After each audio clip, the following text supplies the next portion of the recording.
한 달이 굉장히 빨리 돌아오는 것 같습니다. 그죠? 예. 근데 본래가 그런 게 있습니다. 이제 어떤 일이 있으면은 진단이 있고 치료가 있어요. 병원에 가면 뭘 진단을 합니다. 그리고 의사가 진단해가지고 약을 조치를 합니다. 아니면 때로는 수술을 요구하고, 때로는 단 것을 먹지 마라 그러기도 하고, 또 스트레스를 주의하라 그러기도 하고, 그렇게 하면 대신에 의사가 그분의 가정생활에는 관여를 안 하잖아요. 당신 부부 사이는 어떻습니까? 애는 지금 몇 명 낳았습니까? 앞으로 더 낳으셔야 되는데 그건 안 하잖아요. 그것처럼 이렇게 우리가 말씀과 치유사역이나 또 기도원의 사역과 집회를 통해서도 최대한은 돕고 세우려고 그래요. 최대한은 도와주려고 그래요. 대신에 뭐 헌금을 요구한다거나 아니면은 교회를 옮겨야 된다거나 우리가 서울에서 교회하는 건 아니니까 그건 전혀 그런 건 하지 않아요. 대신에 주의 종들이 기도하다가 여러분이 하셔야 될 것을 요구하면 하셔야 돼요. 근데 하셔야 될 거란 건 특별한 게 아니에요. 특별한 게 아니고 단지 용서를 하셔야 되는데 누구를 용서하셔야 된다고 이야기하면 그걸 하셔야 되고, 때로는 기도문을 여러분들에게 예를 들어 준다 그러면 특별한 기도문이 아니고 주님이 나를 사랑하심을 믿습니다. 주님께서 나를 기뻐하시는 걸 믿습니다. 내가 누구누구를 용서합니다. 그런 기도문 정도예요. 그걸 100번을 해라 하루에 소리내서 그럼 해야 돼요. 그래야지. 병원에 의사가 갔는데 이렇게 해서 지금 오른발에 다리가 인대가 늘어났으니까 오른발로는 힘을 많이 주지 마시고 짝대기를 짚으시고 조심하십시오. 그러면 그렇게 안 하고 치료가 될 수 있겠느냐 그런 말이에요.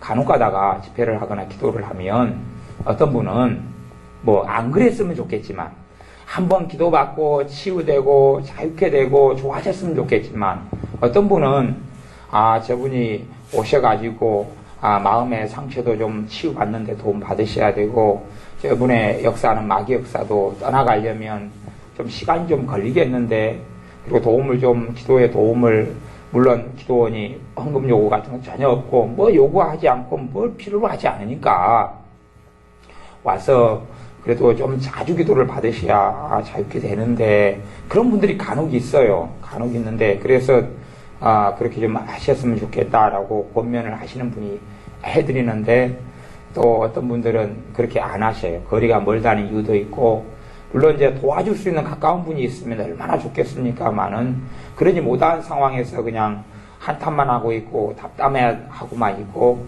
또 어떤 분들은 일확천금을 이렇게 원하는 분이 있어요. 일확천금. 한 큐에 어떻게 되기를 원하는 분들이 있어요.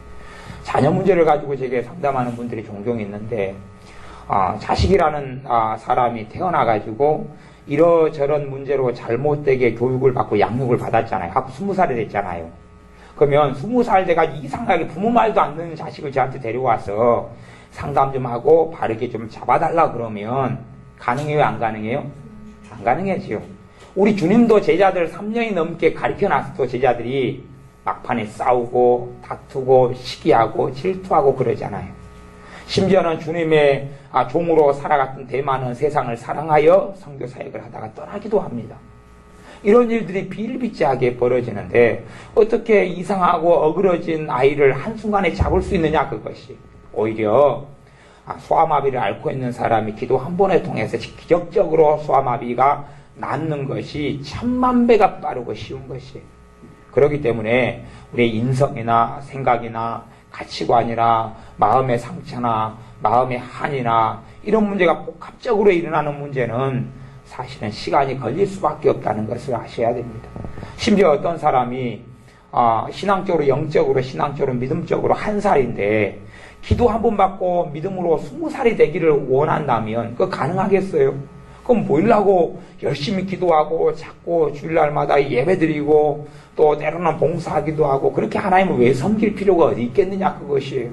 차라리 어디서 기도 한 번 받고 에녹 같은 신앙으로 나를 만들어 주십시오. 그게 가능하다면, 그건 가능하지 않고 주님을 알아가는 데도 시간이 걸리고 주님을 섬기는 데도 시간이 걸립니다.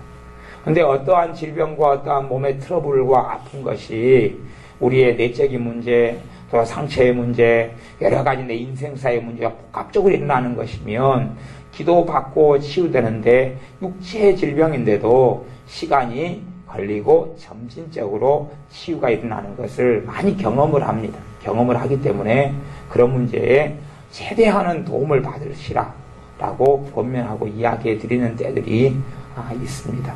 그러므로 여러분들이 뭐 이상한 것 집을 이사해라, 아니면 너가 신학교를 가서 당신이 주의 일을 해라, 직장을 옮겨라, 뭐 이상한 요구를 한다면 그런 거 일절 그런 거 들을 필요도 없고 일고의 가치가 없어. 심지어 헌금을 얼마를 내라 그런 건 누가 이야기해도 들을 필요가 없습니다.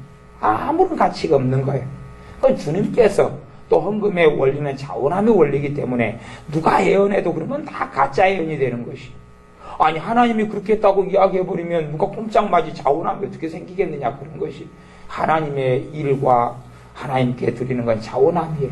그런 건 일절 요구도 없고 그냥 필요도 없고 잘못된 영을 가진 사람이 하는 거기 때문에 그런 건 필요 없고, 최대한 기도원을 사용하고 또 목회자인 저를 이용하고 치유 사역하는 전사님 두 분, 원장님하고 정사님을 통해서 최대한 도움받을 수 있는 대로 다 뽑아내야 되는 것이. 그러려고 집회를 하는 것이.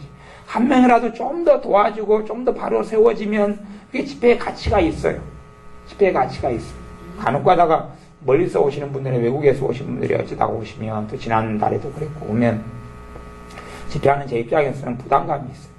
멀리 오셨는데 내가 내놓을 것이 있느냐 그것이. 그런데 저는 내놓을 것이 없고 줄 것이 없어요. 단지 주님께서 주셔야 되고 주님께서 도와주셔야 돼요. 주님께서 주셔야 되고 도와주셔야 되는데 멀리서 찾아오고 인천에서 오시고 청주에서 오시고 포항에서 오시고 울산에서 오시는데 어떻게 도와주겠느냐 그것이. 그러나 주님이 일을 하시는 것을 믿기 때문에 집회를 할 수밖에 없는 부분이 있고, 또한 우리의 능력이 아니라 어쨌든 주님의 일을 하니까 성령님께로부터 받은 은사들이 있어요. 은사들이 병을 고치는 은사도 있고 또 믿음의 은사도 있고 애언의 은사도 있고 그런 게 있습니다. 우리가 충성되고 신실한 청지기가, 은사의 청지기가 또한 성령님께서 은사의 주인이 되시도록 하시는 것은 우리의 믿음이고 책임이지만, 그러나 성령님의 은사가 역사하고 성령님의 능력이 역사해서 여러분을 도와줄 수 있는 부분, 여러분 스스로 짐을 질 수 없고 스스로 힘으로 가능하지 않은 영역을 주님이 성령님의 은사와 능력을 통해 하시는 부분이 있기 때문에 그런 부분에 도움을 받으셔야 돼요. 누가 그냥 자기가 예를 들어 육체의 병만이라 할지라도, 내가 뭐 심장이 아픈데 아니면 위에가 암이 생겼는데 내 스스로 위를 칼로 썰어내가지고 위를 끄집어내서 3분의 1이 암이 생겼네, 3분의 1을 잘라내고 다시 봉합해서 바늘로 꿰맨 다음에 다시 위장을 집어넣고 다시 꿰매가지고 아이고 위장 이제 수술 다 됐다, 그렇게 할 수 있는 위암에 걸린 사람은 없을 거 아닙니까? 그러지요. 그런 부분에서 사실은 우리 지체들이 서로 도움을 주고 받아야지만이 교회는 성장하고 우리의 몸과 믿음은 자라나게 됩니다. 그러므로 성경에서는 너희가 다른 사람을 남을 너희보다도 낫게 여기라 그렇게 말씀했어요. 그러니까 우리 한 명이요 만능이라는 건 없습니다. 신자의 삶에 주님의 사람 앞에 만능 엔터테인먼트는 없어요. 완벽한 사람은 없어요. 아무리 누가 완벽하다 그래도 주님의 교회에서 주님의 몸에서는 발가락에 불과한 것이, 발가락이 완벽해봐야, 그래서 사람 만나면 발가락을 들어가지고 안녕하십니까? 그 인사를 하고 악수를 하면 그건 손 없는 사람이 하는 것이고, 발밖에 없으니까 누구처럼 손 없는 사람이 누구 하잖아요. 오체불만육도 그렇고 누구도 그렇고 그러시잖아요. 그런 경우는 그러지만, 아니 인사하고 악수할 때 발로 내밀어가지고 하면 좀 지저분한 사람이네, 그럴 거 아닙니까? 손을 내밀어서 악수할 때는 손이 더 잘하는 거예요. 손이 좀 아프고 아이고 내가 손팔이 어깨가 좀 있고 오십견이 있고 관절염이 걸 때도 손이 악수는 더 잘하는 겁니다, 발보다는. 그리고 악수 받는 입장에서도 야, 저 사람이 나를 존중하는갑다 그러는 것이지. 내 손이 요즘에 삐걱거리고 다쳤기 때문에 발로 하겠습니다. 양말을 벗어가지고 양말 신고든지, 아니 냄새나는 족발을 올려서 족발 장사하는 것도 아니고 어찌 되겠느냐 그 말이에요. 누가 발로서는 완벽할 수 있어도 손의 일은 손이 잘 도와주는 것이. 누가 코는 완벽해서 그냥 완벽한 개코를 가졌다고 생각해 보세요. 개코가 몇 미터에서 냄새를 맡는지는 잘 기억이 안 나도, 하지만 코가 아무리 냄새를 잘 맡아도 볼 수는 없는 거예요. 그것이 누가 어떤 주의 종이 뭐가 탁월해도 만능은 없어요. 그도 그냥 한 주님의 몸의 지체일 뿐이에요. 하지만 그의 부르심과 그의 소명과 그의 은사와 그의 사명에 도움은 받을 수 있다, 그런 말이에요. 그런 부분에서 내가 연약하고 내가 힘이 없는 부분은 도움을 충분히 받으셔야 돼요. 그게 사실은 가능하지 않고 그게 없다면, 그런 성령력자가 없다면 사실은 앞으로 집회할 이유가 필요성이 없게 되겠지요. 그러나 충분히 주님께서 역사하시고 도움을 받을 수 있습니다. 마태복음 5장 4절 산상수훈 가운데 두 번째 복에 대한 이야기입니다. 마태복음 5장 4절 함께 읽습니다. 애통하는 자는 복이 있나니 저희가 위로를 받을 것이며. 아멘. 팔복은요, 정말로 놀라운 하나님의 자녀에 살아가는 능력이, 또 은혜의 비결이 기록되어 있는 게 팔복입니다. 이게 제가 팔복은 올해 설교해도, 설교를 작년에 어떤 걸 설교하고 올해 또 설교하면 제가 이해하는 게 틀려요. 작년에는 이렇게 내가 이해하고 말씀을 전했는데 이러네, 내가 왜 이렇게 부족하게 말씀을 전했지. 2년 뒤에 또 그걸 또 설교를 산상수훈과 팔복을 설교하면 또 이해가 또 틀려요. 왜 또 저렇게 했을까. 또 그때는 그때 설교를 제가 이제 자료를 가지고 있으니까 들어보면 나름대로 또 은혜가 되는데, 시간이 흘러가면 이해가 또 달라지는 것을 제가 봅니다. 근데 이 팔복은 그래서 아마 주님 오실 때까지 다 알아먹지 못할 거예요. 그러나 우리가 알아먹는 정도에서라도 우리의 삶에 여기에서 놀라운 은혜의 통로가 여기가 있고, 우리의 삶의 문제가 해결되는 놀라운 비결이 여기가 있어요. 여기가 있어요. 그러니까 어떤 사람들은 막 헌금으로 어떻게 하고 뭘 하면 열려진다, 그런 이야기가 성경에 있으면 부자들은 잘 나가겠지요. 근데 그런 이야기에 유감스러울 게 없습니다. 돈으로 해결된다 그랬으면 주님께서 부자 청년한테 돈 싸질머지고 와라 그랬죠. 돈 다 팔아가지고 구지하고 니만 와라 그러지 않지요. 돈을 보석으로 현찰로 바꿔와라, 금덩이로 바꿔와라 그랬겠지요.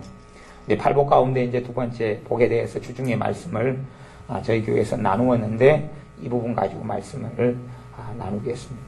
애통하는 자는 복이 있나니 저희가 위로를 받을 것이다. 애통한다는 것은 세상적으로 또 일반 사회적으로 이야기하면 누가 나를 버렸기 때문에, 누가 나를 모욕하기 때문에, 아니면 못 배운 한 때문에, 가난 때문에, 빚 때문에, 빚쟁이 때문에 애통할 수 있을 겁니다. 내 문제 가지고. 다른 사람과 비교해서 애통할 수도 있고, 마음의 상처를 가져서 애통할 수도 있습니다. 하지만 그런 사람이 위로를 받는다, 이런 성경 구절 아닙니다. 그건 아닙니다. 그게 성경 구절에 맞으려면 노숙자들은 다 위로를 받아야죠. 거지들은 다 위로를 받아야 됩니다. 아니면 성폭행을 당한 사람들은 인생 가운데 가장 힘든 삶을 사는 영역이 있어요. 그 상처를 주님의 피로 덮어버리지 않으면, 주님께서 나를 자유케 하시고 은혜 줬다는 걸 받아들이고 믿지 않으면 가장 어려운 삶을 보내는 부분도 생겨나요. 근데 그런 애통을 받는다 해서 위로를 받는 건 아니에요. 그러니까 그런 내가 사회에서 멸시받고 천대받고 원치 않는 일을 겪고 당하고 아픔을 당하고 눈물을 당하고 서러움을 당하고 가난한 집에 태어나서 못 먹는 한을 가지는 애통이 위로를 받는 게 아니에요. 그 내용이 아닙니다. 그 내용이 아니에요. 위로라는 것은 하나님에 대해서 신약 성경에 참 많이 소개하기를 하나님이 위로의 하나님이다 그랬어요. 위로. 모든 일 가운데 사도 바울도 우리에게 주는 위로로서 너희를 위로하게 하시는 하나님이다 그랬어요. 하나님의 위로는 말뿐만이 아닙니다. 사람의 위로는 말뿐이죠. 누가 요즘에 어떻게 지내세요? 예, 요즘에 아파서 병원 다닙니다. 안 되셨군요. 무엇뿐이에요? 말뿐이죠. 하나님의 위로는 세상의 위로하고 틀려서 말뿐이 아니고 하나님의 행동력이 있으시고 실천력이 있습니다. 말뿐이 아니에요. 말뿐이 아니에요. 주님 몸이 아파요. 주님이 참 아파서 안 됐다 이상. 그 끝나는 그게 위로가 아니에요. 하나님의 위로라는 것은 실제적이에요. 삶에서 실제적이에요. 하나님의 위로는 실제적이고 능력이 있어서 마음을 새롭게 하지, 인생을 새롭게 하고 삶을 새롭게 하지, 그냥 말뿐이 있는 위로가 아닙니다. 간혹 가다가 어떤 분들이 제게 안부를 물을 때가 있어요. 이번에 태풍이 어째셨어요? 물으면 저 양반이 한자락 깔고 있구나. 한자락 깔고 있구나. 주로 한자락 까는 분들은 목사님들이 한자락을 까셔요. 목사님들이 한자락을 까셔요. 그러니까 안 좋은 이야기라면 별일이 없다 그렇게 이야기해야 되지. 무슨 일이 있습니다 그러면은 안 되셨군요. 그리고 뒤로 돌아가지고 어쩌고 했다네 그렇게 이야기를 해요. 한자락을 까시니까 목사님들한테는 절대 항상 좋습니다. 항상 행복합니다. 항상 해피합니다. 그럴 수밖에 없는 그런 아이러니가 있지만 사람의 위로는 안 되셨습니다. 괜찮을 겁니다. 곧 좋아지겠지요. 하지만 하나님의 위로는 그렇게 생각하시면 이 성경은 풀리지 않아요. 하나님의 위로는 실제적이고 본질적입니다. 가령 애굽에서 종살이하던 사람에게 하나님의 위로가 나타나서 그들을 해방시키고 자유케 하시고 적과 꿀을 팔레스틴 가나안 땅으로 인도해 가시는 게 하나님의 위로다 그 말입니다. 하나님의 위로는 아브라함이 자식이 없을 때에 백세에 그의 아들을 주시는 게 하나님의 위로다 그 말입니다. 그래서 하나님의 위로를 받게 하신다라고 엘리사벳도 고백하지. 늙은 나이에 또 한나도 그렇게 고백합니다. 자식이 없을 때에 한탄하고 서러웠는데 이 늙은 나이에 자식을 줌으로 수치를 가리워 주셨다라고 이야기하는 게 하나님의 위로고 실제적인 것입니다. 그러면 이제 애통이라는 게 뭐냐 하는 것을 알아야지 우리의 삶 속에 하나님의 위로가 나타날 것입니다. 우리의 위로가. 신자들의 삶 속에 위로가 필요한 부분들이 어디가 있느냐 하는 겁니다. 우리의 삶 속 위로가 어디에 필요하겠습니까? 예수님의 사람들이 예수님의 사랑을 못 누리고 산다. 가장 큰 슬픔 아닙니까?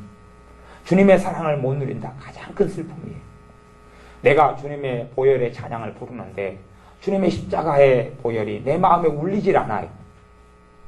그럼 그거 진짜 비참한 것입니다. 그게 신자의 비참함은요, 밥을 굶는 게 아니에요. 예수님의 사람들의, 주님의 사람들의 슬픔과 탄식과 비참함은 집이 없는 게 아니에요. 집이 없어서 우는 사람은 사실은 다른 길을 걸어가고 있는 것입니다. 우리가 애통해야 될 부분, 진짜 애통을 가지고 있는 사람이 위로를 받습니다. 우리가 위로가 필요한 부분, 다른 말로 애통하는 부분하고 같은 말이에요. 내가 애통하는 영역에서 위로가 주어지는데 그 애통이 하나님께서 성경에서 이야기하는, 우리 주님께서 산상수훈에서 이야기하는 애통이 되면 그 부분에 위로가 있는 것이에요. 여러분이 우리가 기도 생활을 합니다. 기도를 하는데 왜 이리 기도가 공허한지를 몰라요. 기도가 안 돼요. 기도해도 답답해요. 기도를 1시간을 하고 났는데 1시간 하기 전이나 후나 내 상태가 똑같아요. 그러면 나는 기도에 있어서 애통해야 됩니다. 내 기도를 통해서 주님 못 만나고 있다는 거거든요. 아니, 그렇게 깊이 들어가면 그런 내용이 되어집니다. 1시간 전과 후에 주님은 나를 위해 죽으신 그분이고 내게 피와 살을 주신 그분이고, 그래서 우리가 성찬을 하잖아요. 주님의 살과 피를 먹고 마시는, 기념하고 나아가서 그분의 은혜를 받는 통로인 성찬을 하는 이유가 주님께서 나를 위해서 모든 걸 주셨기 때문에 그렇습니다. 그리고 또한 우리 아버지 하나님, 우리를 양자 삼으시고 자녀 삼으시고 그 아들의 목숨까지 내주신 아버지를 기도를 통해 만납니다. 그분 앞에 시간을 보내고 있습니다. 그분에서 성령님께서는 성경은 그분에 대하여, 아버지 하나님에 대하여 계속하여 소개합니다. 너희에게 그 아들을 아끼지 않고 내어주시니가 너희에게 모든 것을 은사로 주지 아니하시겠느냐. 그렇게 설명합니다. 시편 23편에는 여호와는 나의 목자시니 내게 부족함이 없으리로다 라고 선언하고 고백하고 말합니다. 그분과 내가 만났는데 1시간 동안 만났어요. 1시간 뒤에 아무 일이 없어요. 1시간 기도했는데 기도 끝난 다음에 결과가 뭐냐 그러면 기도를 했어요. 너무 답답해서 한숨이 나고 기도했어요. 기도가 끝난 다음에 기도를 10분을 했어요. 10분 한 다음에 기도하다 보면 이제 한숨이 나와요. 그런 경우가 생기면 주님의 위로가, 아버지의 위로가 나타나지 않았다 그 말이에요. 주님과 만나지 못했다는 것이. 사실은 기도가 아니라 한숨을 쉬고 한탄을 하고 비관을 하고 원망을 하고 있었다 그런 말이에요. 그러면 우리에게 있어서 있어야 될 진짜 애통은 뭐냐 그러면 기도를 통하여 아버지 하나님 만나지 못한다는 애통이 우리에게 있어야 됩니다. 그걸 슬퍼해야 돼요. 그걸 슬퍼해야 돼요. 주님, 내가 슬픕니다. 내가 기도하는데 왜 나를 사랑하시는 아버지를 나는 만나고 있지 못합니까? 내게는 그 슬픔이 있습니다. 내게는 왜 나를 위해서 목숨을 주신 그 주님과 함께 내가 만나지 못합니까? 그 슬픔이 있습니다. 우리가 죄를 계속 반복하였지요. 하기 싫은, 원치 않는 혈기를 계속 부려요. 아내에 대해서 남편에 대해서 짜증과 신경질을 계속 내요. 그리고 고치려는데 안 고쳐져요. 그 자리가 내가 울어야 될 자리, 그 자리에 눈물이 나지 않으면 슬퍼해야 될 곳이 그 자리입니다. 내가 변하지 않는 나, 내 변하지 않는 내 혈기, 그걸 가지고 내가 슬퍼해야 됩니다. 거기서 애통해야 돼. 물론 우리의 마음이 답답하고 때로는 슬픔이 있고 절망이 있기 때문에 그 주님 앞에 서서는 눈물이 안 나오는 경우가 많아요. 하지만 거기에서 슬퍼하고 애통을 가지고 주님 변하지 하던데 변하지 않는 나를 가지고 주님 앞에 머물러 있으면 나는 달라져 가기 시작합니다. 분노가 줄어들어가고 사라져가기 시작. 그게 주님의 위로가 나타납니다. 아버지 하나님의 위로가 나타나요. 이게 애통은 놀라운 은혜의 비결이에요. 말씀을 아무리 읽었는데 이제 말씀이 수면제예요. 성경 읽었는데 잠이 와요. 그래서 어떤 정신과 의사가 소개하는 것처럼 수면제를 아무리 먹어도 안 듣는 환자에게 그러면은 내 비법을 소개해 드리겠습니다. 성경책을 마태복음 1장을 꼭 읽으면 잠이 옵니다. 누가 누구를 낳고 누가 누구를 낳고 꼭 잠이 오니까 그걸 읽으십시오. 그게 최고의 수면제입니다. 말씀을 읽으면 은혜가 안 되고 말씀을 읽으면 답답하고 성경 읽어도 읽기 전이나 후나 아무 차이가 없어요. 1시간을 성경을 읽었는데 아무 차이가 없고 성경을 필사를 해요. 그렇게 손에 물집이 생기도록 볼펜으로 성경을 쓰는데 아무 차이가 없어요. 신앙서적을 유명한 목사님 로이 존스 목사님의 신앙서적을 로마서 강해를 처음부터 끝까지 읽고 때로는 주석집을 찾아 읽는데 아무런 감동과 감흥이 없어요. 예배를 드리는데 예배를 드리기 전과 후가 아무런 차이가 없어요. 찬양을 불러도 내 마음이 너무 냉랭해요. 그것이 애통해야 될, 울어야 될 자리입니다. 그게 내가 슬퍼해야 될 자리가 그 자리입니다. 정말로 그걸 슬퍼해야지 위로가 나타납니다. 어려운 것이 아닙니다. 그러니까 산상수훈의 주님의 팔복은 정말로 쉬우면서 어려움은 한없이 어렵고 비밀을 굉장히 간직하고 있으면서 어린아이가 볼 때는 그대로고 쉬운 것입니다. 세상의 동이 아니라 주님이 한탄하고 주님이 탄식하는 부분에 내가 탄식하면 된다 그 말입니다. 내가 갯돈을 들었는데 개를 하는 사람이 돈을 가지고 튀었어요. 거기서 주님 아이고 우는 게 아니라 그 일을 겪었으면 주님 내가 돈 때문에 슬퍼하고 돈 때문에 우는 내 어리석음에 나는 슬퍼합니다.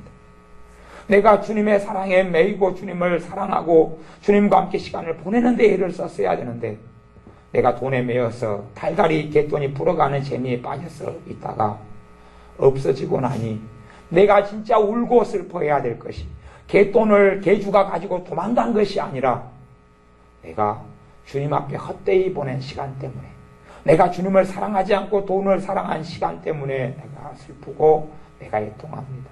거기에서 눈물이 나지 않더라도 슬퍼지지 않더라도 그것을 애통의 내용으로 삼고 애통하면 성령의 역사가 나타나기 시작합니다. 은혜의 역사가 나타나기 시작합니다. 여러분이 애통할 자리를 찾으십시오.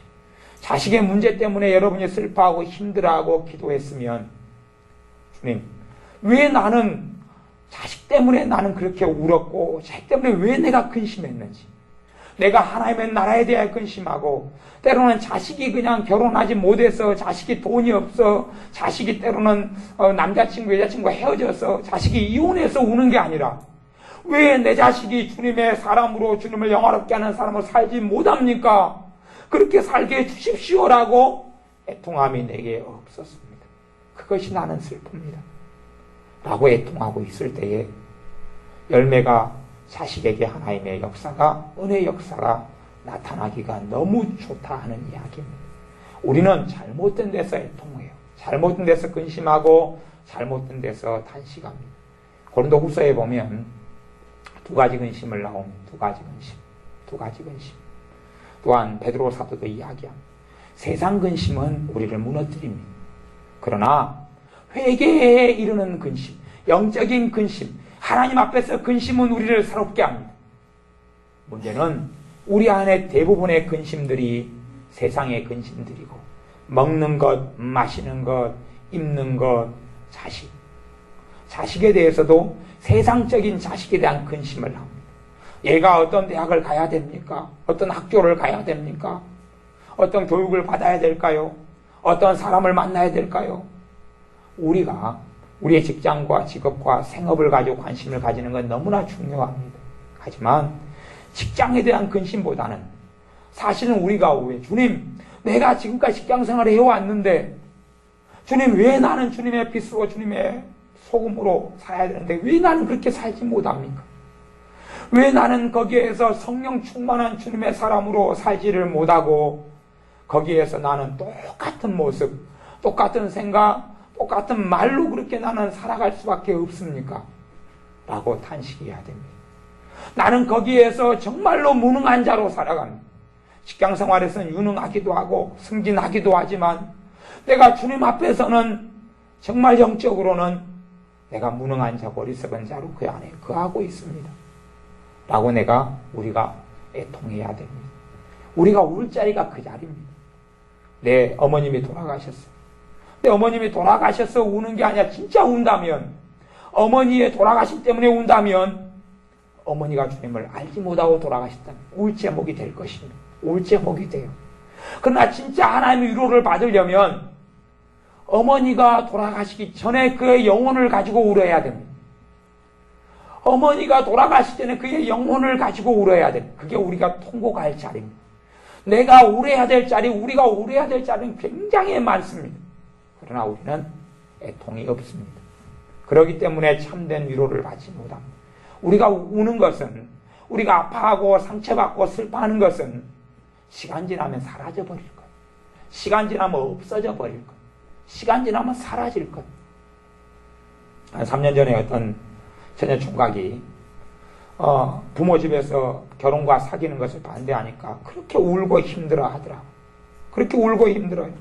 3년의 시간을 보낸 다음에 지금은 헤어져서 다른 남자, 다른 여자를 만나죠. 그렇게 좋아하는 거예요.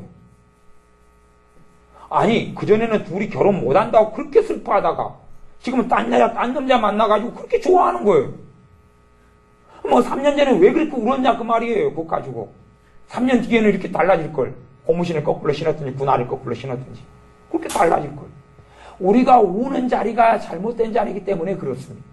우리가 슬퍼하는 자리가 잘못된 슬퍼하는 자리이기 때문에 그렇습니다. 하지만 우리는 고집이 세서 하나님, 내가 여기서 애통하는 게 정당합니다. 그래서 주님께서 마태복음 6장 33절에 이게 여러 내용이 다 연결돼 가는데 6장 33절에는 너희가 그의 나라와 그의 의를 구하라. 그리하면 이 모든 것을 너희에게 더하시리라. 그의 나라와 의의 뜻의 기본적인 걸 이야기합니다. 그의 나라는 하나님의 나라지. 하나님의 나를 이끌어가고 나를 인도해 가는 것이. 그 다음에 그의 하나님의 의로우심이 뭐냐 하면 하나님의 뜻을 행하는 거지요. 하나님의 뜻을 행한다 그럴 때에 마태복음 5장 4절로 이야기하면 내가 하나님이 원하는 애통을 하면, 그러죠? 하나님이 원하는 애통을 하면 너희가 원하는 것이 이루어진다는 것이, 단지 우리의 원하는 것이 이기적이고 탐욕적인 게 아니고 꼭 필요한 것이라면, 그것이 먹고 마시는 것이라는 이야기예요. 꼭 필요한 것. 일용할 양식을 위해 기도하라는 주님의 기도처럼 우리 꼭 필요한 건 되어져야 돼요. 그러나 우리의 우선순위가 꼭 필요한 것이 먼저가 아니다. 꼭 필요한 것이 먼저가 아니에요. 그래서 이방인들은 너희가 원하는 것이 이루어지기를 구하지만 하나님 아버지께서는 너희에게 있어야 될 것을 이미 아시느냐라고 말씀해요. 우리가 있어야 될 걸 이미 아는데, 하나님 아버지는 아는데 우리는 그걸 자꾸 구해요. 왜 아버지는 아는데 응답해 주지 않느냐는 거예요. 그것이 하나님 아버지의 의에 어긋나기 때문에 그렇습니다. 하나님 아버지의 의로우심에 어긋나기 때문에 그래요. 그걸 구하는 게 잘못된 것이 아니라 우리가 우선순위를 바꾸었기 때문에 그렇습니다. 우선순위를 바꾸었기 때문에. 말하자면 여러분의 자식이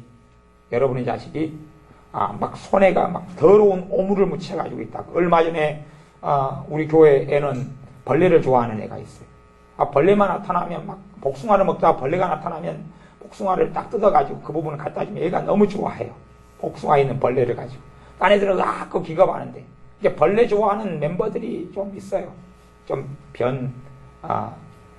변화무쌍한. 하여튼 벌레 좋아하는 몸매들이 있어요. 걔네들은 그렇게 살아가요. 우리가, 내가 울어야 될 부분에서 안 울고, 안 울어야 될 부분에서 운다. 더러운 손으로 음식을 먹고 피자를 먹으라 그랬는데, 더러운 손으로 먹으면 순위를 부모가 정해줄 거 아니에요. 뭐부터 하라고요? 손부터 씻으라 그럴 거 아니에요. 손부터 씻으라고. 더러운 손으로 먹으면 대부분의 병의 원인은 손 때문에 그랬습니다. 우리의 질병의 원인은요, 대부분 손 때문에 그랬어요. 아이가 걸리는 감기, 열 등등의 스트레스도 요즘 아이들이 많이 받지만, 어쨌든 손 씻기만 아이들 자주 가리키면 어떤 의사 이야기입니다. 진리 이야기가 아니고 어떤 의사는 아이들이 걸리는 병의 80%가 없어진다. 노인들 이야기는 노인들은 병의 50%가 없다 그랬어요. 뭐만 씻으면요? 손. 이걸로 다 만지잖아. 요 안에 얼마나 이 손에 병균 많은 줄 압니까? 더러분하고 지저분하고 이거 별걸 다 만지고 콧구멍 휘비다가 저도 콧구멍 휘비웁니다. 안 볼 때 부위다가 건더기 있으면 딱 던지기도 하는데 건더기가 어디 붙었어요. 집사님이 앉아가지고 그게 있네요. 건더기가 떨어지려고 막 그러다가 이걸로 또 안수도 하고 물론 믿음으로 받으니까 시험이 안 들지요. 얼마 전에 제 콧구멍을 휘비던 손이라고 생각하면 어떻게 되겠습니까? 물론 오늘은 안 휘볐으니까 염려하지 마셔도 됩니다. 이 손으로 더러운 걸 다 만지고 살다가 이걸로 이제 음식을 차리고 밥을 하고 나물을 무칠 때 쭈물떡 하고 여기가 병균이 다 묻어있기 때문에 손만 자주 씻어도 대부분의 질병이 예방이 됩니다. 그러니까 자녀들을 손을 잘 씻게 해야 되는데 진짜 병균 덤버지를 묻혀가지고 아까 같이 벌레를 막 쭈물떡 하고 놀다가 우리 애들은 여름에 되니까 교회 아이들이 오동도 가가지고 오동도 개구리를 여러 마리 잡아가지고 오동도 개구리를 키웠어요. 교회에서 키웠는데 개구리가 있다가 올챙이를 낳거든요. 올챙이를 키우자 올챙이 발이 나오고 키우다가 그러다가 나중에 마지막에는요 물 갈아줘야 돼요. 올챙이 물 갈아주려고. 개구리는 또 오동도로 갔다가 또 풀어주고 막 생쇼를 다 하고 올챙이가 또 먹이를 안 주니까 올챙이를 잡아먹고 그러다가 또 올챙이 살아남고 하고 나중에는 올챙이를 이제 물 갈아준다고 이제 그 하수도에서 이렇게 이제 물을 부었는데 올챙이가 다 하수도 들어가 버린 거예요. 하고 남아있는 올챙이도 하수도에 다 넣어줬어요. 집에 가라 그리고 우리 애들이 그랬다 그 말이에요. 그런 개구리 올챙이 가지고 놀다가 밥 먹고 피자 먹는다 그러면 온갖 병기 다 들어갈 것 아닙니까? 그러니까 순서가 있다 그 말, 순서가 있다 그 말이에요. 그런 더러운 손으로 음식 먹는 습관을 들이면 같이 뱃속에 다 들어가서 온몸에 병균이 일고 병이 생기는 것이에요. 그것보다 훨씬 더 하나님의 은은 엄정하고 공의롭고 또한 거룩합니다. 그렇기 때문에 정말 많은 영역과 부분에서 그의 나라와 그의 의를 구하는 게 먼저지 않으면 다른 건 안 되는 것이에요. 사실은 하나님이 듣는 귀가 없어서 아니면 하나님께서 모르셔서 무능하셔서가 아니고 하나님의 의로우심 때문에 그렇습니다. 하나님의 공의로우심과 거룩하심 때문에 그렇습니다. 그러므로 우리는 하나님의 나라와 그의 의와 그의 나라를 구해야 됩니다. 그의 나라와 그의 의를 구해야 됩니다. 좀 극단적인 간증들이 항상 좋은 간증들이 별로 없고 간증을 하면 간증의 폐허나 위험성은 꽤 많습니다. 그래서 제가 간증들은 별로 사용하지 않으려고 예를 쓰지 비유를 하고 예화를 들려고 하지 극단적인 간증들은 잘 안 쓰려고 합니다. 근데 이제 어떤 분이 자식의 직장을 놓고 기도했는데 자식의 직장이 안 풀리는 사람은 계속 안 풀립니다. 이게 왜냐하면 그 부분이 약점이니까 계속 마귀가 공격을 해요. 직장이 10년 동안 직장이 정상적 직장이 안 생기는 거예요. 애도 일하기 싫어하고 직장 구해야 되고 부모가 먹이고 살고 나이가 35살 넘어버리고 이거 어떻게 할 거예요? 기도하다가 보니까 어느 날 가는데 자기 옆집 할머니가 너무나 초라하고 불쌍하게 보이는 거예요. 그 기도를 이제 10년을 넘게 권사님이 했다 그 말이에요. 근데 옆집 할머니 보니까 너무 초라하고 불쌍한 거예요. 그래서 앉아가지고 참 불쌍하네. 나는 그 자식이라도 있는데 저기는 자식들도 없는 것 같고 왜 이제 불쌍할까? 그리고 기도하다 보니까 할머니를 놓고 울게 됐어요. 너무 불쌍한 거예요. 근데 뭐 때문에 불쌍하냐 그러면 자식이 없어 짠한 게 아니고 그가 주님을 모르는 것 때문에 저렇게 힘들게 살다가 지옥 갈 것 때문에 갑자기 너무 서러워지고 힘들어진 거예요. 그래서 앉아가지고 그분의 영혼을 놓고 한참 울었어요. 그럼 며칠 안에 자식이, 극단적인 예화라 그러는 것입니다. 며칠 안에 자식이 직장을 구해서 들어가게 됐어요. 그리고 이제 그렇게 일하기 싫어하는 사람은 싸나운 마누라를 만나서 바가지를 잔뜩 긁혀야 되는데 감사하게 싸나운 마누라를 만나가지고 목사를 잡혀서 직장 생활을 잘 하고 있다. 그런 대로 살고 있다. 물론 싸나운 마누라 스트레스 좀 받겠지만 남편이 꼼짝을 안 하니까 어쨌든 간에 그럭저럭 살고 있다. 이게 그렇게 해결되지 않는 문제가 내가 애통을 가지는데 누가 기뻐하는 애통이요? 하나님이 기뻐하는 슬픔, 하나님이 기뻐하는 애통을 가지니까 내 문제가 열려가기 시작하는 것이. 우리의 순서가 그렇다는 걸 꼭 기억하셔야 됩니다. 생각해 보세요. 주님의 관심은 잃어버린 사람입니다. 주님의 관심은 잃어버린 영혼이에요. 우리나라에서도요, 1200만이 신자라고 말하지만 실제로는 그냥 우리 내부적으로 목사들 이야기로는 그냥 750만 정도 이야기합니다. 왜냐하면 교회 법이 있어요. 교회 법이 뭐냐 그러면 우리 교회 저 사람이 등록 교인이 됐어요. 등록 교인이 오늘 등록해 낸 다음에 다음 주에 다른 교회로 가버렸어요. 그러면 교회 법이요, 저 사람의 그 교회에 등록한 호적을, 교회에 등록한 등록 교인을 입교인이 된 것을 3년간을 무효화시키질 못해요. 분명히 저 사람이 다른 교회에 등록을 해서 다른 교회 등록교인이 됐는데 법적으로 우리 교회 등록교인이에요. 그러니까 이제 이중 교적을 가지고 있죠. 3년 동안 저분이 그러다가 옮겼다가 또 옮겼어요. 그래도 다른 교회들은 다 그 사람을 교인으로 총회에다가 보고를 해야 됩니다. 숫자로. 그것이 교회 법이에요. 3년간 없애질 못해요. 그래서 내가 저쪽 교회가 세례교인으로 공동위에 참여하고 재산권을 행사해야 되겠다. 세례교인 재산권이 있잖아요. 다 행사할 수 있어요. 그래서 못된 신분을 가진 사람은 3년 동안에 우리 여수회가 700교회가 있어요. 700교회 다 등록을 해버린 다음에 700교회 공동회만 다 가서 행사할 수 있어요. 왜? 법이 그게 맞거든요. 그러니까 그런 교인들이 뻥튀기가 되고 다 포함이 돼가지고 그냥 1200만 이렇게 이야기하는 거 실제로 들어가면 훨씬 작고 낮은 숫자예요. 그러면 800만이라고 잡을 때 과연 800만 가운데 얼마나 주님을 사랑하고 사모하는 신자들일 것이냐. 800만 가운데 우리 교인들도 마찬가지예요. 한 달에 한 번 나오는 사람도 있고 몇 달에 한 번 나오는 사람도 있어요. 심지어는 지금 해가 지나가도 얼굴을 못 본 사람도 있어요. 그렇단 말이에요. 그러면 그런 사람들이 포함돼가지고 숫자를 이루고 있다 그런 말이에요.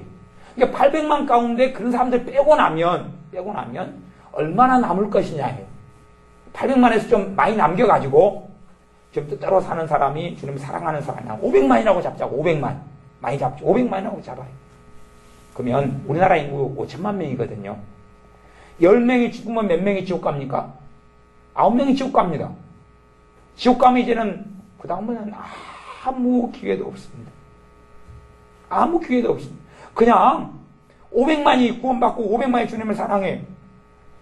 5천만 인구 가운데 4,500만은 이 대한민국의 복음이 얼마나 활성화되고 교회가 얼마나 많은데도 불구하고 우리나라 이 대한민국의 복음화율이 전체 통계로 하면 25%인데 교회도 다녀봤고 알고 또 부활절도 가고 성찬절에 한번 가고 미국에 가봤더니 미국에 부활절 되니까 차가 어마어마하게 성당이든 교회 근처에 다 깔려버리더래. 제가 보니까요. 왜 저리 차가 많냐 그랬더니 부활절이니까 차가 많대. 완전히 도배를 해버린 거예요. 저 사람들은 왜 평상시에는 저렇게 안 오냐?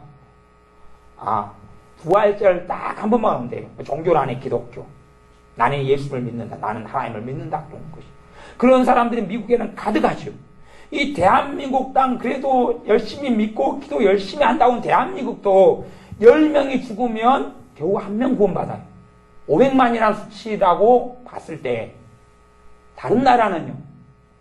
동남아나 태국 같은 데 가면요. 한 10,000명 죽을 때 하나 구원받을까 말까 그래요. 중동에요? 중동에 거의 17억 인구가 있을랍니다. 그러는데 거기서 얼마나 된다고요, 과연? 얼마나 된다고요? 주님의 마음은 양 99마리가 우리에 있고 하나가 잃었어요. 하나 잃은 양을 찾아가는데 실제로는 전 지구의 인구 70억으로 이야기하면 겨우 바르게 주님을 섬겨 믿는 사람이 7천만 명이 안 됩니다.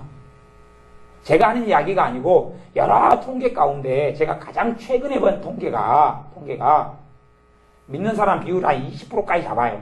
거기에서 명목상의 신자가 19%다 그랬어요. 그 통계 이야기가요. 제가 엊그저께 통계자를 다시 찾았어요. 근데 그게 통계가 다 다르니까 우리나라 통계도 800만, 1200만 왔다 갔다 하는데 뭐 전 세계 통계를 어떻게 잡습니까? 근데 거기서 그래요. 그러면 기껏해야 아주 상상할 수 없는 많은 사람, 그냥 10,000명이 죽으면 몇 명이 안 돼요. 전 세계 인구로 이야기할 때 그러는 거예요. 우리나라는 뭐 10명 가운데 1명이라고 천국 간 사람이 그렇다고 한다면 주님이 이 땅에 자신의 목숨을 구원을 위해서 주고 오셨는데 주님을 알지 못하는 내 형제와 내 가족이 친척이 죽어요. 울지 않아요. 그냥 우는 것은 사랑했던 사람이 헤어졌고 보고 싶은 사람을 못 보기 때문에 울 뿐이에요. 울지 않아요. 제 병을 이야기하면 최근에 제 사촌형 한 명이 돌아가셨습니다. 그게 돌아가셨어요. 장례식에 갔어요. 제가 장례식장에 서서 앉고 자 사촌형님들이 다 50, 60대니까 저하고 이제 앉아가지고 다 조카 애들이 막 30대고 막 그러니까 애들이 이제 인사하고 그럴 거 아니에요. 손주도 있고 이제 다. 근데 그런 자리에 내가 사촌형님 장례식에 갔는데 제 눈에 눈물이 나오질 않아요. 제가 슬퍼지질 않아요. 왜냐하면 이제 오랫동안 1년에도 얼굴 한번 제대로 못 보고 살았으니까 그러기도 하겠지만 어쨌든 간에 크게 이야기하면 제 친척이고 가족이잖아요. 넓은 의미에서. 근데 그가 주님을 믿지 않고 섬기지 않고 돌아가셨어요. 제가 슬퍼하지 않아요. 울질 않아요. 그게 우리의 병이다. 우리가 우리해야 될 자리가 그 자리다 그 말이에요. 그 애통이 우리에게 있을 때 주님의 마음하고 맞아요. 주님의 뜻하고 맞아요. 주님의 눈은 우리 안에 든 99마리도 물론 귀하고 소중하지만 밖에 있는 잃어버린 양 하나고 그런데 실제로 전 지구로 따지면 겨우 하나나 우리 안에 든 양이고 대한민국으로 따지면 500만이 주님의 사람이라고 치면 하나가 우리에 있고 9 밖에 있어요. 그런데 우리 애통의 자리는 그런 게 없어요. 사실은 그런 애통이 없는데 우리의 믿음이 계속 은혜 충만하고 성령 충만하고 기쁨이 충만하고 성령 충만한 하나님의 자녀 교회들이 오순절 이후에 복음을 들고 계속 움직였죠. 계속 움직였어요. 왜냐하면 각 영혼들에 대한 애통과 진통과 아픔을 가지고 있고 주님의 마음을 알기 때문에 그래요. 하지만 우리는 성령 충만 깨달라 기도하지만 물론 전도의 은사가 없고 또 은혜가 충만하지 못하면 전도는 너무나 어려운 일이에요. 저도 예수님 믿으십시오. 한 달에 한 번 이야기하기 어려워요. 그러나 우리 안에 영혼에 대한 애통과 아픔이 있어야 내가 복음을 충만하게 은혜스럽게 전할 수 있는 것은 성령 충만해져야 그래요. 그러면 내가 주님의 마음하고 아무런 관심이 없어요. 가령 애를 3명을 낳아놨어요. 3명을 낳았는데 동생이 막내 자식이 다쳤어요. 걔가 목발을 짚어야 되고 학교간 가방도 언니들이 들어줘야 되고 그렇게 해야 돼요. 그래서 이제 아빠가 직장에 가고 엄마가 직장에 가면서 큰애 둘째 애한테 동생 같이 학교에 초등학교 다니니까 애들이 가방 같이 들고 가라. 근데 애가 방치를 해버려요. 막내 동생 초등학교 1학년짜리를. 다리가 부러져가지고 그래도 학교 간다고 기부수하고 가방 어떻게 하고 제대로 가지도 못하는데 택시도 잡아줘야 되고 같이 차에 타야 되고 그렇게 하는데 언니 둘이가 전혀 신경을 쓰지 않고 마음도 쓰지 않아요. 그리고 아빠를 졸라 오락기 사달라고 핸드폰 사달라고 게임기 사달라고 이번 내 케이크 때 선물을 뭐 해줄 거냐고 선물 뭐 사줄 거냐고 졸라요. 도대체 엄마 마음은 어찌 되고 아빠 마음은 어찌 되겠느냐 그것이. 근데 생일 선물이나 케이크나 동생 다리 다친 것은 시간 지나면 낫고 처리가 되잖아요. 하지만 한 영혼이 지옥에 가는 것은 시간 지난다고 처리되는 문제는 아니잖아요. 그 사람을 구원하려고, 그 사람을 살리려고 나는 의인을 부르러 온 게 아니라 죄인을 부르러 왔고 잃어버린 자를 찾아 구원케 하려 함이로다 했는데 그들에 대한 내통이 없어요. 우리가 계속 성령 충만하다면 그분은 성령님이 아니에요. 그분은 마귀일 거예요. 마귀. 이해되세요? 그들에 대한 아픔과 서러움과 탄식과 눈물이 없는데 그것이 눈물은 안 나. 강팍해질수록 눈물이 안 나지요. 눈물을 흘려야 된다는 이야기를 하는 게 아니고 그것 때문에 아파하기 시작해야 된다는 거예요.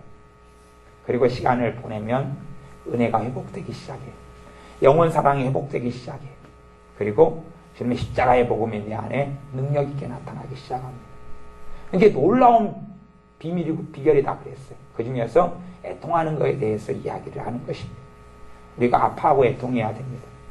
우리 내 자식이 있는데 여러분 자식이 대학에 떨어졌어요. 재수예요. 떨어졌어요. 삼수였어요. 원하는데 못 들어갔어요. 그리고 이제 시간을 보내요. 공부가 안 된다는 거예요. 공부가 너무 스트레스 받는다는 거예요. 대학은 근데 또 가고 싶다는 거예요. 여러분 열심히 기도해요. 진짜 자식의 진로를 위해서 학교 진학을 위해서 기도하기보다는 본래 기도해야 되는 거예요. 주님 내 자식이 주님의 사람으로 살게 해달라고. 인생의 젊은 날을 허송세월 보내지 않고 헛되게 보내지 않고 참 젊을 때 추수와 일꾼이 적으니 추수와 일꾼을 추수하는 주인에게 청하여 보내주소서 하라고 기도해라 하는 것처럼 주님의 추수와 일꾼이 되면 얼마나 좋겠습니까? 저 젊음을 돈을 하나도 모으지 않아도 되니까 20살 때부터 한 50살 때까지 젊음의 한 30년을 주님 위해 살다가 나중에야 직장을 하고 나중에야 다른 일을 하면 얼마나 좋겠습니까? 잃어버린 자를 30년을 보내서 단 한 명이라도 구원하고 주님께 부르고 그리고 삶을 살아나가면 얼마나 좋을까요? 그러한 애통과 그러한 슬픔이 있어야 됩니다. 사실은 그런 사람에게 자녀들의 삶 가운데 하나님이 관여하시고 은혜를 주십니다. 대한민국은요, 믿는 부모 수보다 청소년, 중고등부 아이 숫자가 더 적습니다. 믿는 부모보다 엄마 아빠는 주일날에 예배 드리고 있는데 아이는 고등학생은 중학생은 학원에 가고 학교 갑니다. 고등학교 3학년이니까 2학년이니까 학교 간다 학원에 갑니다. 옛날에는 믿는 사람이 출석교인이 200명이었다 그러면 중고등부 아이는 500명 출석교인이 200명이다 그러면 주일학교 아이는 500명이에요. 지금은 출석교인 200명이다 그러면 중고등부 50명 30명 주일학교 아이 40명 이래요. 비율적으로 따질 때 어마어마하게 떨어져요. 겨우 제가 일반적으로 보면 한 주일 오후나 밤에 참석한 인원의 반이 좀 안 되는 것 같아요. 아니 반절 이쪽이에요. 그러니까 그러면 부부가 결혼했으면 자식 낳을 거 아니에요. 주로 또 한 명이 믿는 사람이 많잖아요.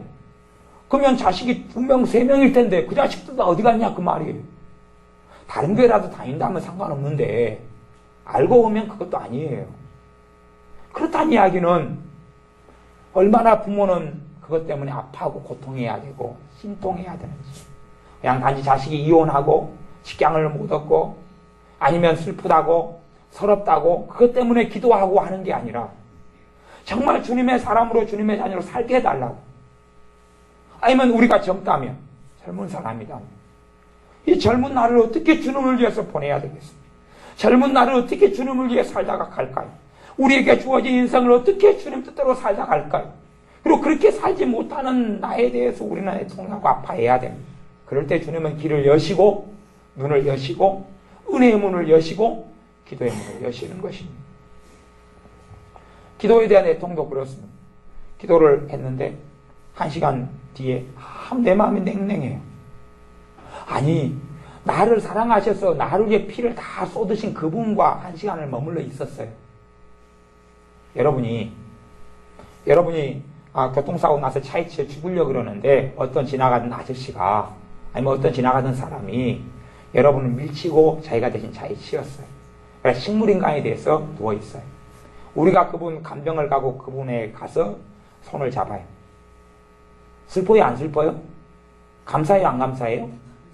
감사하고 슬프죠. 그리고 왜 나 때문에 이런 희생을 할까 싶지요. 근데 기도한다는 것은 나를 위해 옷을 다 벗고 십자가에 달리신 주님과 함께 30분이면 30분, 5분이면 5분을 함께 있는 거거든요. 함께 있는 거예요. 그분과 함께 사귀고 만나고 있는 거예요. 내 마음 냉랭해요. 그러면 사실 그것 가지고 우리는 애통해야 됩니다. 그것 가지고 내 마음을 아파해야 되고 슬퍼해야 되고 애통해야 되고 탄식해야 돼요. 그래야 은혜가 회복돼요. 그래야 성령님의 역사가 나타나요. 그것이 애통하는 자가 위로를 받는다는 이야기예요. 내가 성령의 충만이 없어서 애통하면 성령 충만해지죠.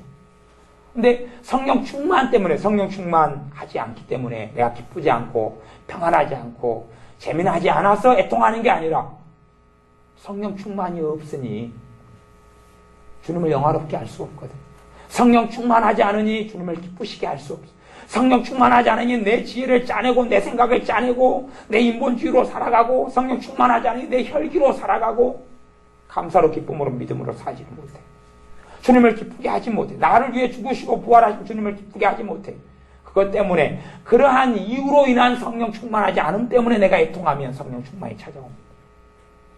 우리는 참된 애통을 배우면 됩니다. 하기 시작하면 됩니다. 처음엔 어렵지만 그것이 우리의 슬픔의 제목이 됩니다. 그것이 우리의 근심의 내용이 되면 됩니다. 그것이 우리의 근심의 내용. 대한민국의 정치인도 새로 뽑아야 되고 대통령도 새로 뽑아야 되고 경제적인 어려움도 전 지구적으로는 계속 닥쳐올 겁니다. 그러나 대한민국이 잃어버린 영혼은 얼마나 많습니까? 잊혀진 사람은 얼마나 많습니까? 단지 노숙자가 추워서 겨울에 얼어 죽었다 가지고 우는 정도가 문제가 아니라 그의 영혼이 주님 알다가 얼어 죽었으면 복된 것 아닙니까? 거짓 나사로처럼. 부자와 나사로가 있으면 부자 이름은 기억이 안 돼버리잖아요. 하지만 거짓 나사로는 기억되잖아요. 하나님께 기억되는 사람은 하나님의 사람만, 하나님의 자녀만 기억됩니다. 그러니 거지로 살다가 나사로가 죽어도 그의 인생은 슬픈 인생이 될 수가 없습니다. 부자의 인생이 슬픈 인생이지. 우리가 애통의 제목들을 많이 가지십시오. 기도할 때 기도를 통해 주님 못 만나면 그게 우리의 슬픔의 내용이 되어야 됩니다. 그게 내가 서러워하고 아파해야 돼. 가슴을 채야 될 내용. 말씀을 보는데 말씀 속에 임마누엘 하시고 로고스 하신 주님. 성령님께서 말씀을 적었고 그 생명의 말씀, 은혜의 말씀, 구원의 말씀, 치유의 말씀, 능력의 말씀, 자유케 하는 말씀이 그 안에 있는데 그 말씀을 볼 때 나는 냉랭하고 성령이 역사하지 않으면 그것 가지고 내가 애통해야 됩니다. 주님의 말씀을 가지고 내 심장이 뜨거워지지 않고 가슴이 뜨거워지지 않는다고 애통해야 됩니다. 그러면 말씀의 은혜가 회복되기 시작합니다. 하지만 아파하지 않고 애통하지 않고 성경을 볼 때에 내 마음이 뜨거워지지 않는 것에 대해서 무감각하고 아무런 것이 없고 오히려 어떤 성경 연구하는 것을 갈까? 어떻게 성경을 연구할까? 어떤 책을 더 볼까? 어떤 참고문헌을 더 보지? 아니면 어떤 성경 세미나를 한번 참석해 볼까? 그렇게 눈을 열어볼까 한다면 그것이 도움이 많은 것들이 될 수 있겠지만 그러나 본질적으로는 잘못된 길을 걸어가고 있는 것이 식욕구는 좋은 데서 두란노 성경 연구 아니면 온라인 강좌 신청해서 CTS 성경 연구를 들을 수도 있고 아니면 그런 함정에 빠진 사람이 신천지에 성경 공부가가 이상하게 되기도 합니다. 머리를 채워보려고 그러니까 가슴이 비어서 문제가 생겼는데 그 사람은 머리가 비었다고 생각하는 거예요. 그래서 머리를 채우는 것이 지식을. 그러나 말씀이 생명되고 말씀이 능력되는 건 성령님의 역사를 통해 가능합니다. 말씀을 통해 성령님이 역사하셔야지 내 심장은 뜨거워지고 내 믿음은 강렬해지고 말씀에 살아서 운동력이 있는 것을 경험하게 됩니다. 그러려면 말씀을 가지고 주님 못 만나면 주님의 말씀이고 아버지 하나님의 말씀이고 내 아버지의 말씀이고 내 구원자의 말씀인데 그 말씀 앞에서 내 가슴이 뜨거워지지 않으면 그것이 내가 울 이유가 되면 됩니다. 내가 울 이유, 내 가슴을 칠 이유, 내 무릎을 칠 이유가 그 이유가 되면 됩니다. 그러면 주님께서 나를 새롭게 하시기 시작합니다. 우리는 잊혀진 사람도 아니고 버려진 사람도 아니고 우리의 왕이 없는 사람도 아니고 우리의 주인이 없는 사람이 아니기 때문에 그렇습니다. 저나 여러분의 주님이 없는 사람이 아닙니다. 주님이 나는 너 몰라. 나는 너를 위해 피를 흘렸는데 너에게 관심이 없어. 그런 분이 아니다는 사실입니다. 주님께서는 지금도 아버지의 보좌 우편에서 우리를 위해서 강구하고 계시며 그의 영의 성령님을 통하여 우리 안에 내주하시는 분이 주님이시지 우리의 주님, 온전케 하시는 주님, 믿음의 주님 그 주님을 바라봐야 될 우리를 도우시고 돌봐주시고 신뢰를 가지고 계신 신실하신 주님이 우리 주 예수 그리스도시고 그분이 우리에 대해서 무관심한 게 아니기 때문에 우리의 주님이 없는 사람들이 아니기 때문에 우리는 우리가 가진 진정한 애통과 슬픔을 가지고 애통해하면 그때부터는 주님께서 내가 일하겠다. 내가 너 마음 가운데 일하겠다. 내가 너 심령 가운데 일하겠다. 우리가 내 아내하고 남편하고 사는데 저 사람이 너무 변화되질 않아요. 너무 변하지 않아서 나를 너무 고통스럽게 하고 아프게 해요. 너무 아프게 하고 힘들게 해요. 그렇다면 그가 나를 아프게 하는 것 때문에 내가 아파하고 애통해하고 집에 들어가는 것이 무섭고 서러운 게 아니라 그가 나를 아프게 한다면 주님을 얼마나 그 사람을 더 아프게 하겠어요. 내가 주님의 사람이라고 내가 주님을 믿으려고 애쓰고 따르고 섬기고 그 길을 걸어가잖아요. 예배드리고. 그런데 그 사람이 그렇다면 그 사람이 나를 힘들게 하는 것 때문에 아파하지 말고 그 사람의 영혼, 그가 주님을 알지 못하는 것. 사실은 실제로 그렇잖아요. 주님을 알지 못하는 사람은 자주 찾아오는 허무함, 주님이 함께하지 않는 사람은 불만족이 점점 심해져 가고 월급은 많이 받고 좋은 직장, 심지어 직장이 편하더라도 직장 생활에 의미가 없어지기 시작해요. 내가 사는 게 뭐냐? 의욕이 없어져요. 제가 목사님들 만나면요. 목사님들 가운데요. 10명이 있다 그러면 그냥 제 통계입니다. 통계학자가 이야기한 건 아니고 목사님들 10명을 만나면 10명 가운데 거의 한 8명, 9명 의욕이 없어요. 그러면 이제 의욕이 있는 사람도 8명, 9명이 의욕이 없다 제가 결론을 내려놓고 그 가운데 의욕이 있는 사람이 2-3명이 있어요. 근데 주님에 대해서 열심과 의욕을 가지고 있는 게 아니라 사람, 교회, 조직, 심지어 교회 건축하고 땅 사는 것에 의욕이 있어요. 주님에 대해서는 의욕이 없고. 그래서 제가 주님에 대해서 의욕이 없다는 사람을 목사님 10명을 만나면 그냥 8명, 9명이라고 이야기하는 거예요. 왜 그러느냐? 왜 주의 종이고 목사님인데 의욕이 없느냐? 왜냐하면 주님과 거리가 멀면 진짜 영적인 의욕과 영적인 만족감은 사라지거든요. 하나님이라고 신방하고 말씀을 전하는데 주님과 거리가 멀어지면 만족감이 사라지거든요. 이 안에 뜨거움과 열망이 사라지거든요. 사는 이유가 사라져요. 사는 이유가 없어져요. 그래서 사는 이유를 엉뚱한 데서 찾습니다. 흥교회, 명예, 명성. 가령 목사님들이 강단에 CTS나 어디 나오시면 목사님 가운을 입고 나와요. 근데 사실은 많은 목사님들이 목사님 가운이 아닙니다. 그거 목사님 가운이 아니고 박사 가운이에요. 짝대기 3개 그어진 거 있잖아요. 그거 목사 가운이 아니고 박사 가운이에요. 나 박사다고 내 명예를 위해서 앞에 나오는 거예요. 목사 가운은 짝대기가 없어요. 석사 가운이 짝대기 2개고 근데 석사는 창피해서 안 하고요. 박사 가운 만드는데 짝대기 3개예요. 사실은 저도 설교단에 쓸 때 저는 석사도 없고 박사도 없는데 저는 병장 군대 야상을 입고 나오고 싶어요. 거기는 짝대기가 4개가 있는데 어쨌든 저는 이제 병장 출신이니까 그러죠. 근데 사람들이 취하는 게 뭐냐? 명예욕에 취해요. 명예욕에 취해서 짝대기 3개를 만들기를 원해요. 그러니까 목사님들 안수식이나 어디 가면은 목사님들이 다 짝대기 꺼진 거 입고 옵니다. 가짜든 진짜든 간에 짝대기 꺼주고 오면은 짝대기 없는 사람은 양복 입고 나오고 고개를 혹 숙이고 짝대기 있는 사람은 가운 입고 하고 짝대기 있는 사람은 손을 쫙 거룩하게 얹고 짝대기 쪽을 중심으로 해서 사진을 찍습니다. 짝대기 3개. 상병밖에 안 되면서. 근데 그렇습니다. 그러니까 우리가 취하는 게 때로는 주의 종이든지 또 우리든지 간에 다 취하는 게 진짜 울고 슬퍼해야 되겠어 울고 슬퍼하지 않아요. 그냥 사기를 당하면 그것 때문에 울고 슬퍼하고 답답해하고 한탄해요. 아니면 결혼생활에 불만족하면 그것 때문에 울어요. 진짜 울 때에서 울면 주님은 일하시고 역사하세요. 아니 내 자식에 문제가 있으면 그건 부모 문제 아닙니까? 내 자식이 굶으면 왜 부모가 아파하지 않고 부모 문제가 안 되겠습니까? 세상에서는 내 자식이 굶으면 먹을 걸 바로 주지만 하나님의 말씀과 하나님의 나라와 진리에서는 그게 아니에요. 그게 아니에요. 하나님의 하실 수 없음이 전능자의 불가능함이에요. 그게 신학적인 이야기입니다. 하나님은 불가능함이 많습니다. 저는 거짓말을 할 수 있습니다. 하나님 거짓말 못 하십니다. 저는 신실하지 않습니다. 하나님은 신실하지 않으실 수 없습니다. 저는 말하고 지키지 않습니다. 하지만 아버지는 말씀하시고 반드시 행하시며 지키십니다. 심지어는 여러분이 어떻게 느끼시더라도 여러분이 10년간 기도 생활했습니다. 10년 동안의 기도 응답 하나도 못 받았습니다. 그래도 주님은 기도에 응답하시는 분입니다. 그걸 믿다가 여러분은 죽으셔야 됩니다. 여러분이 10년 동안 응답 하나도 못 받았으니까 응답 안 한다라고 말하면 안 됩니다.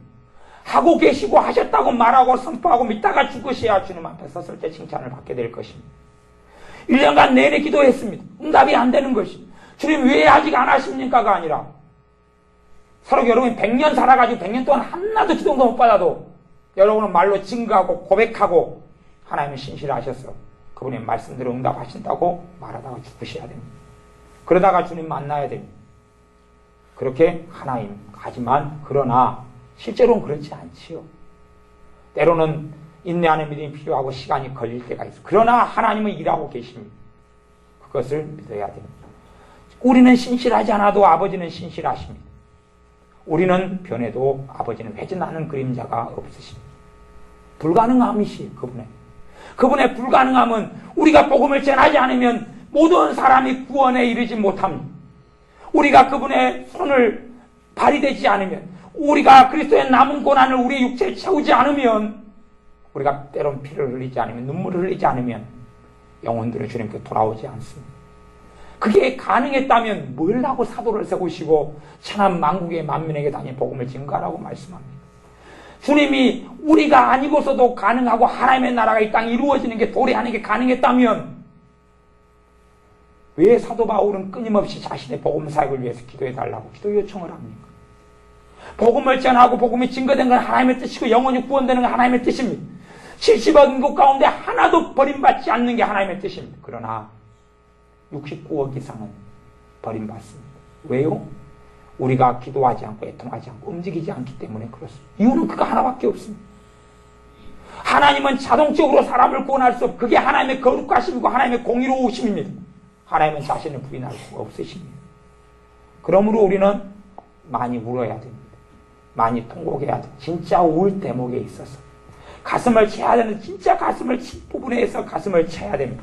그러면 우리의 이 땅에서 탄식과 아픔을 알고 있는 주님께서 행하시기 시작할 겁니다. 무엇보다 먼저는 우리가 주님을 깊이 더 알게 될 것입니다. 주님의 마음을 가지게 될 것입니다. 주님의 은혜를 회복할 것입니다. 잊어먹고 까먹었던 것을 회복할 것입니다. 사실은 은사, 성령의 은사를 받은 사람의 은사가 통계적으로, 그건 제 이야기가 아니고 딴 분들의 통계 이야기입니다. 3년이 안 돼서 방언 빼놓고는 다 사라지고 꾸중거려지고 더러워진다. 애언 은사는 1년을 제대로 간수한 사람은 제가 아직은 거의 아주 소수 빼놓고는 못 봤습니다. 왜요? 정말로 그들의 관심이 사람이 영혼에 있지도 않고 사람이 주님을 아는 것에도 있지도 않고 그들은 탐욕과 탐닉과 돈과 명예와 성공과 자기의 먹고 사는 것과 자신의 안일과 복지에 있기 때문에 그렇습니다. 은사를 받은 사람들 대부분의 관심, 진짜 주님이 슬퍼하고 주님이 탄식하는 그 부분에 그들의 탄식은 없습니다. 그러니 은사를 통해서 돈벌이를 하기도 하고 은사를 통해 자신을 과시하고 드러내기도 합니다. 더군다나 못 배운 사람이 은사를 가지면 큰 소리 칠 만한 좋은 여건이 됩니다. 그래서 더 엉망으로 흘러가는 것을 봅니다. 가진 게 없으니까 은사를 통해서 자기를 과시하겠다는 겁니다. 그러니 우리가 진짜 주님께서 탄식하고 주님의 눈이 바라보고 있는 것을 우리는 보고 있어야 됩니다. 우리가 주님과 관계에 있어서도 기도 생활에 탄식하셔야 되고 말씀 생활에 탄식하셔야 되고 찬양을 부르는데 냉랭한 내 모습에 탄식하셔야 됩니다. 주님, 왜 내가 나를 위해 흘리신 주님의 십자가의 보혈을 노래하는데 내 마음은 뜨거워지지 않습니까? 라고 탄식하고 가슴을 치면 조금 지난 다음부터는 달라지기 시작합니다. 성령님이 역사하시기 시작합니다. 그것이 팔복 가운데 두 번째 주님이 이야기한 애통하는 자가 받는 복에 대한 이야기입니다. 그러한 주님의 복을 다 누리시기를 바랍니다. 기도하겠습니다. 아버지 하나님, 우리가 울지 않아야 될 때 울고 정말 울어야 될 때 우리는 울지 않습니다. 이제는 우리가 정말 슬퍼하고 울어야 될 것을 느끼고 우리가 정말 한숨을 쉬어야 될 것, 가슴을 쳐야 될 것에 가슴을 치겠사오니 성령님 우리를 깨닫게 해주옵소서. 아버지 하나님 우리를 도와주옵소서. 영혼에 대한 진통과 탄식과 눈물과 애통을 가진 사람들이 되게 하여 주옵소서. 주님의 십자가의 복음을 볼 때마다 지겨운 이야기가 아니라 참으로 주님의 십자가의 복음을 통하여 주님 만나는 이야기와 자리가 되게 하옵소서. 주님의 찬양을 부를 때마다, 주님의 십자가의 찬양, 보혈의 찬양을 부를 때마다, 주님이 함께 하신다는 찬양을 부를 때마다 믿음을 통하여 가슴이 뜨거워지는 우리가 되게 하여 주옵소서. 내 마음이 뜨거워지지 않고 강팍한 나에 대하여, 하나님에 대하여 내 마음이 열리지 않는 그것에 탄식하며 아파하게 하셔서 우리를 새롭게 하시는 성령님의 역사, 진리의 말씀 우리의 육의 신비에 우리의 마음에 새겨주시는 성령님의 역사가 우리에게 나타나게 하옵소서. 말씀을 붙잡고 살아나가는 믿음의 사람들이 되게 하여 주옵소서. 때로는 우리가 거룩해지지 않고 더럽고 추레하고 죄 가운데 반복적으로 살아가는 나에 대하여 탄식하고 울고 통곡할 때에 내 힘으로 가능하지 않은 일을 행하시는 주님을 만나게 될 줄 믿습니다. 내 힘으로 끊어지지 않는 죄가 성령님의 위로와 하나님의 위로를 통하여, 하나님의 권능을 통하여 우리의 삶에 나타나 주님의 거룩함이 우리에게 입혀질 줄로 믿습니다. 우리가 회개하려고 하지만 우리의 힘으로 회개되지 않습니다. 내 마음이 그만큼 하나님께 멀고 강팍하기 때문인 줄 아오니 이것을 안고 애통하며 가슴 아파하오니 거룩하신 성령님 임하시며 이 시간에 역사하여 주옵소서. 우리의 마음을 주님 새롭게 하여 주옵소서. 우리의 생각과 삶과 인생을 새롭게 하여 주옵소서. 성령 충만을 주옵소서. 주님 성령 충만을 주옵소서. 주님께서 불과 성령님으로 우리에게 세려주시며 충만하게 하시는 분이 주님이시다고 약속하시고 말씀하셨사오니 주의 성령님으로 우리를 주님 충만케 하옵소서. 주님 우리를 믿음으로 충만케 하시고 은혜로 충만케 하시고 기쁨으로 충만케 하시고 평안으로 가득하게 하시며 찬양으로 가득하게 하소서. 하나님을 경외하는 마음을 사랑하는 마음으로 가득하게 하소서. 우리의 생명 되신 주님, 우리의 삶에 주님의 능력이 가득하여 살 소망이 있고 살 이유가 있으며 비전이 있으며 주님을 위하여 나아가는 그 길을 걸어가는 마음과 믿음이 있으며 선교지마다 잃어버린 영혼마다 우리의 애통과 우리의 꿈이 그 자리에 있고 우리의 비전이 그 자리에 있고 우리의 눈물이 그 자리에 있게 하여 주옵소서. 이 밤에 기도할 때에 주님 도와주옵소서. 예수님의 이름으로 기도하옵나이다. 아멘. 같이 기도하겠습니다.